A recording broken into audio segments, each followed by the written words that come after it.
Shalom, all praises to Yahweh by Hashem Yahushai, by Hashem Rakakwadash, by Hashem Rakakwadash, double honors to the apostles and the elders of GMS who rule well. Peace and salutations to the hopeful elect.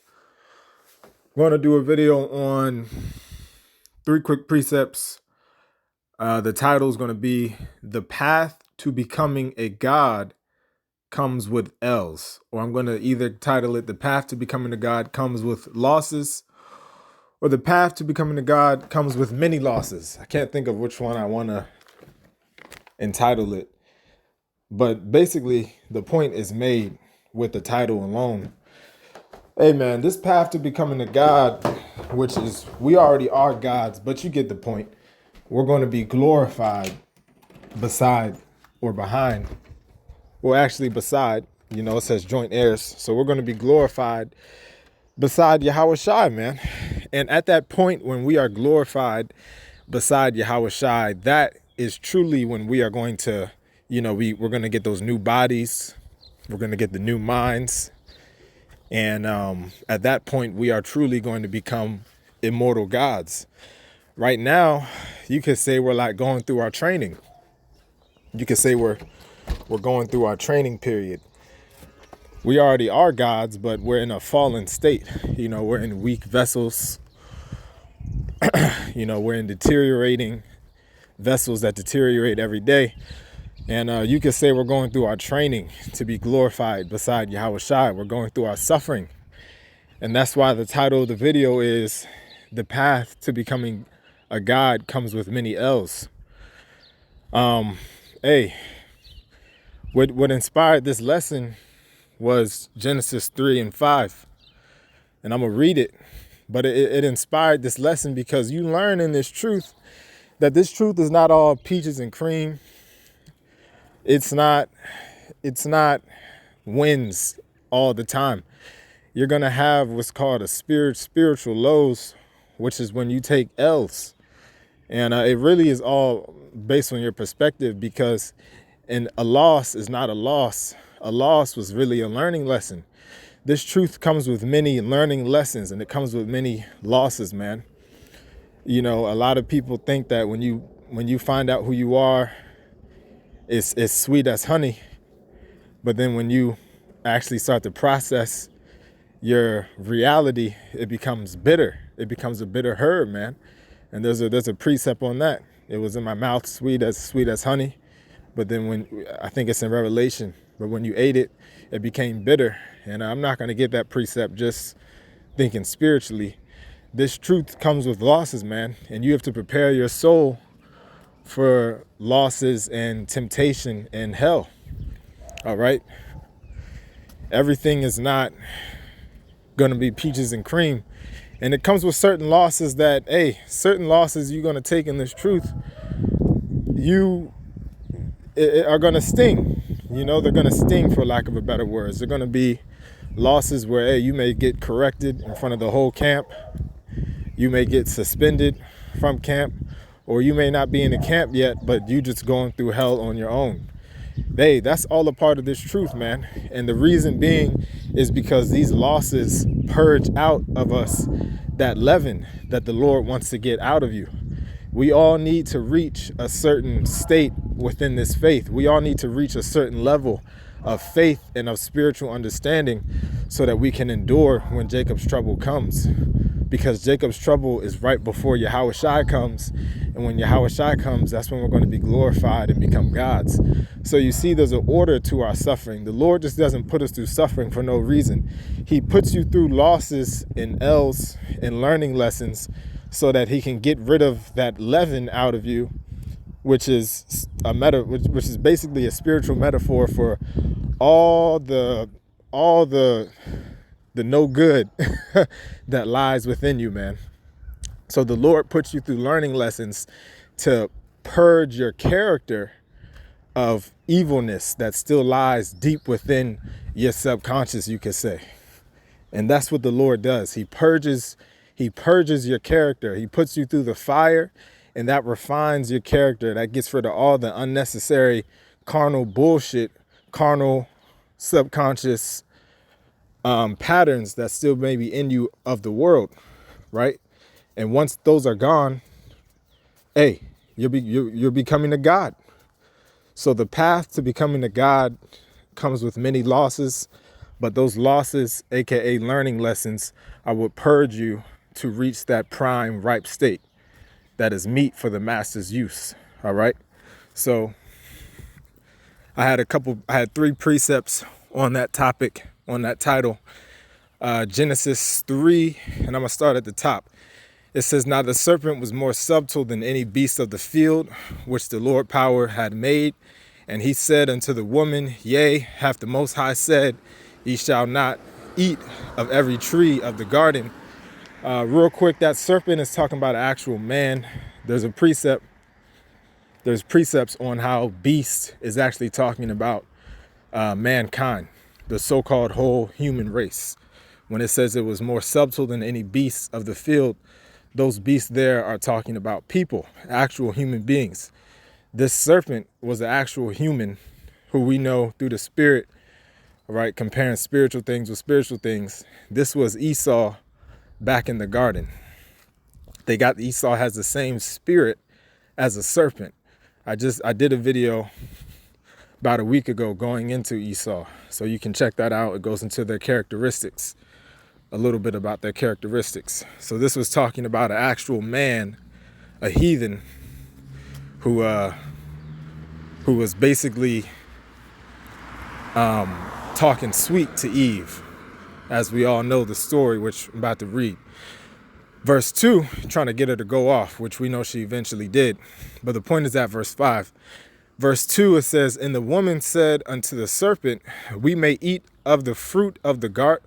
Salakia, we may eat of the fruit of the trees of the garden. Now, that fruit is a metaphor, right? It's basically a metaphor for other philosophies and other ways of life. Evil knowledge. That's why it's called the tree of good and evil. It's basically that fruit that man, the serpent, got Eve to eat. Is a metaphor for philosophies, right? Ways of life that go against that law, statutes, and commandments that Adam received by way of that breath of air that was breathed into him. That breath of air was basically order, godly order from above, the law, statutes, and commandments, which was oral, meaning it was by way of mouth back then in the time of the garden. You notice when you read the Bible, it's all about knowledge. A lot of the metaphors that Yahweh Shai spoke about, and a lot of them, even the one we're reading now, it's all a lot of metaphors and dark sayings and parables, basically about knowledge and wisdom and truth. It's not talking about literal fruit, all right? There is no magical fruit that you eat and all of a sudden you're sinning. That fruit, eating that fruit, was a metaphor for Eve believing and practicing other philosophies, other ways of life, other ways of thinking. So verse 2, it says, and the woman said unto the serpent, we may eat of the fruit of the trees of the garden, but the fruit of the tree which is in the midst of the garden, the Most High have said, ye shall not eat of it, neither shall ye touch it, lest ye die. And the serpent said unto the woman, ye shall not surely die.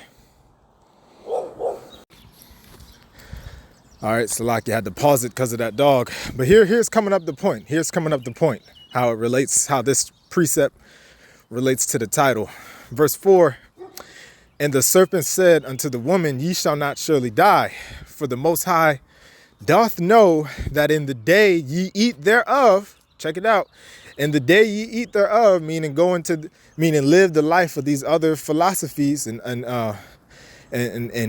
knowledge, right? It says, then your eyes shall be opened, and ye shall be as gods, knowing good and evil.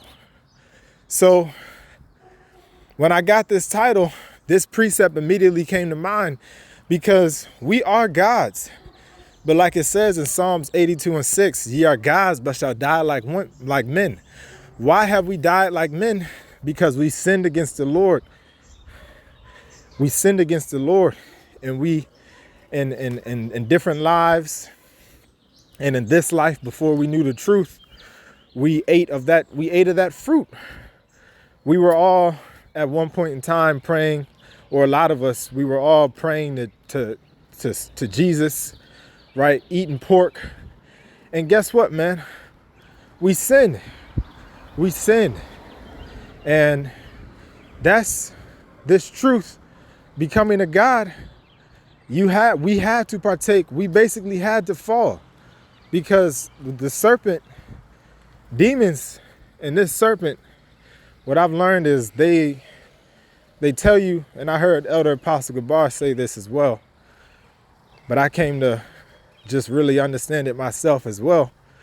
These demons and the serpent Esau, they'll tell you, in order to deceive you, they're going to tell you a truth mixed in with the lies. And this was a truth that the serpent told to Eve. He told her a truth mixed in with the lies. He told her that ye shall be as gods, knowing good and evil. Hey, that evil is the losses that we take, man. Going back to the title, and the becoming a God comes with many losses. Hey, a part of those losses is that evil, is when we go off, when we sin. Even in this truth, excuse me if I'm a little out of breath, I'm walking. But even in this truth, it's not impossible for you to sin. You know, we know more now. Our eyes, our awareness, our spiritual awareness, that's what it's all about. What are you aware of? What good and what evil are you aware of? Based upon what good and evil you're aware of, it dictates your decision making. Hey, but even though we're aware of what is now good and what is evil, we still commit that evil sometimes. We still go off. And that's basically us, right? When you sin, that is you committing that evil that the serpent spoke of. But guess what, man? Knowing good and evil, that's what makes us gods. Now, I'm not trying to say that you should purposely commit evil to become a god. No. Basically, the point is that don't be surprised if you fuck up, because it is written, we have to fuck up. You're going to mess up in order to become a god. Comes with many losses, aka lessons. And those losses, those L's you take, it can be you sinning, it can be you literally sinning, or it can just be you basically, you have certain character flaws within you. It don't always got to be a sin. It can basically be a character flaw, or, you could be out of order, right? These are all the losses that we take that connect to, this evil that we're reading here in Genesis 3 and 5. And these losses, right, the evil that we may do, it's going to come. It's going to come. And these losses, these lessons that we take is a part of what makes us gods, man. Again, Genesis 3 and 5, it says, for the Most High doth know that in the day ye eat thereof, then your eyes shall be open, and ye shall be as gods, knowing good and evil. Hey, a major evil that we all committed that is helping us become that, or is knowledge that has made us more of gods, is what? A lot of us at a point in time, we were all praying to Jesus. That's that other philosophy, man. Right? That's that other philosophy. But hey, that was a loss. We were taking L's at that time. We weren't in the proper spirit. Now we know it's our destiny to come into this truth. It's all the Lord's will, but still, we weren't in the proper spirit. And when you think back at it, even though we weren't in the proper spirit, now that we have a deeper awareness of what is good and what is evil, so we know not to, we don't believe in that no more. Now that we know that, we're more gods. What's up with these dogs out here today? Now that we know what is good and we worship Yahweh Ba'ashem Yahweh Shai, we have more godly understanding, right? Now we didn't live that way of life. So if we see someone living that life, right, and we need to correct them, we can correct them from a deeper perspective because we understand that way of life. You know, that's really what it meant. That's really what the serpent meant when he said, "Ye shall be as gods, knowing good and evil." We experience both perspectives. We experience the wicked perspective, and now we're experiencing the righteous perspective. To understand is to experience, right? So we experienced, now we understand. You don't understand something unless you experience it. So these losses that we experience, and not being in the truth, however long you are not in the truth, you were experiencing basically a negative carnal perspective of life. But now that we're experiencing the godly, the righteous perspective, this is what is making us gods, because we understand both sides, man. So we can judge both sides, right? Had another precept, Proverbs 24:16. It says, for a just man falleth 7 times and riseth up again, but the wicked shall fall into mischief. Hey, we're that just man. Just means righteous. How are we righteous? Is through our faith. So 7 means completion. So basically what this scripture is saying is that in this truth, you're going to fall, aka you're going to fuck up a complete amount of times. But like I said in the beginning, the all your fuck ups is the Lord Yahweh Ba'ashem Yahweh Shai purging you of that evil that's still deep down within you. He's purging you, meaning he's getting rid of all the bad carnal characteristics and ways of life that are still within you. All right. That's why you fall. The Lord is not just going to trip you and make you fall just to laugh at you, just to mock you. He's not going to do that to a just man. If the Lord is dealing with you, then all your mistakes, no matter how bad they are for a reason. They for a reason. It's not just going to be the Lord fucking you up and making you trip just to mock you. No, the Lord going to do that to our enemies, but he's not going to do that to you. So that's why it says a just man falleth 7 times, because we are righteous through our faith. We're not made righteous through physical works. These works don't justify us, man. Faith with works justifies you, but not just works alone. We're not perfect, right? We're not perfect in the flesh. We're perfect through our faith. So a just man, aka a righteous man, is going to fall, meaning you're going to make a complete amount of mistakes in your journey with Yahweh Ba'ashem Yahweh Shai, right? And that's going back to, that evil that we read about in that garden, man. Again, that evil is going into philosophies and different ways of life. You know, now we're in the truth. We know better, but we still commit mistakes at the same time. All right. We still commit mistakes at the same time. But these mistakes are what make you into a God, right? That's why it said a just man falls 7 times and riseth up again. You see, if you weren't just, you wouldn't rise again. You wouldn't rise again. But we're just, so we rise up again. That rising up, that's Yahweh Ba'ashem Yahweh Shai building you up better than what you were before the mistake. Because it is only balance if the Lord builds you up into a better state than before the mistake. The Lord not going to have you make a mistake and then build you up to the same level you were when you made the mistake. There would be no growth in that. The Lord has it so you fall, right? You make a mistake and he'll build you up better than what you were before the mistake, right? Because now you have a deeper level of awareness over good and over evil.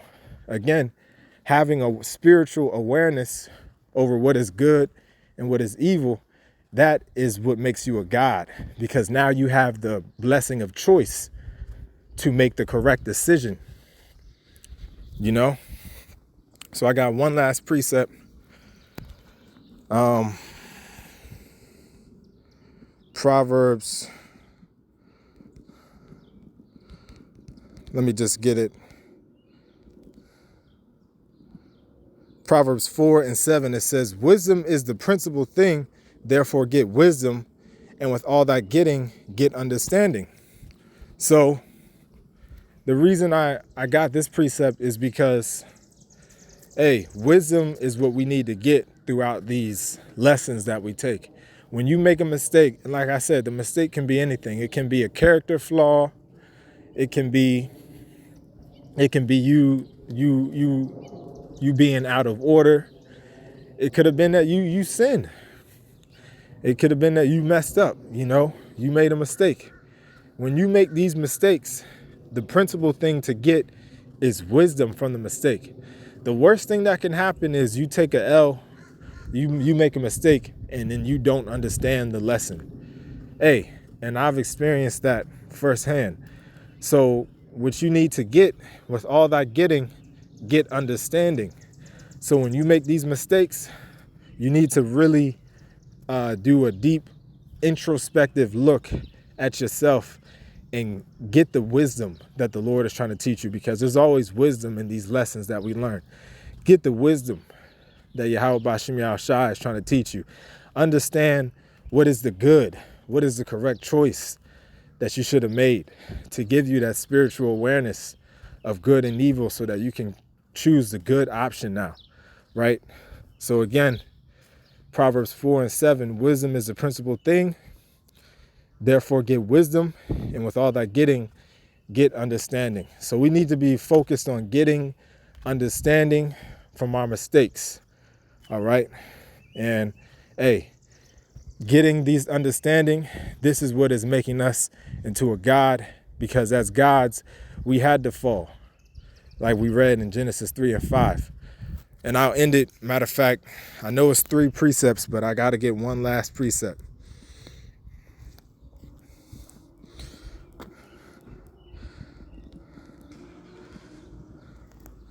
Romans 8:17. And if children, I'm going to start at 16. The Spirit itself beareth witness with our spirit that we are the children of the Most High. And if children, then heirs of the Most High, and joint heirs with Hamashiach, if so be that we suffer with him, that we may be also glorified together.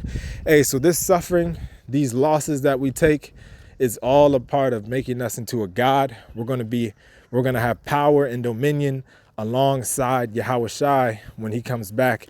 We just got to get through, this grimy part of this hell, and we're going to be joint heirs with the Lord, right? So the suffering, the losses, is also that we can be glorified together with Yahweh Shai and become a God of understanding and knowledge and wisdom, man.